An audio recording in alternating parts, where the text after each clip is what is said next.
So this is not consistent with a government of limited and enumerated powers.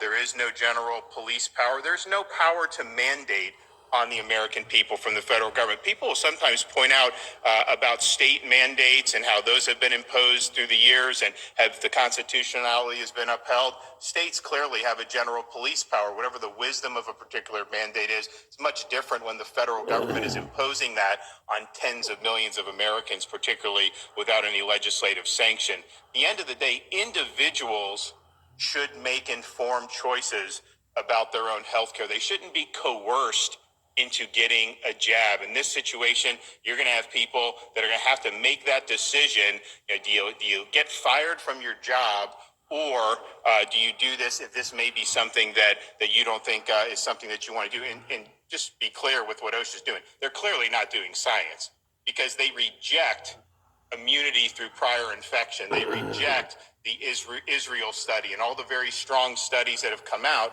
that show people that have recovered from COVID have strong protection. They totally cast that aside, and they make no accommodation or acknowledgement of that in any way, shape, or form. But ultimately, people should be able to make these decisions. I don't think people want this decision yanked away from them. I don't think they want to allow a precedent where the federal government could come in and just force you to do what it wants you to do.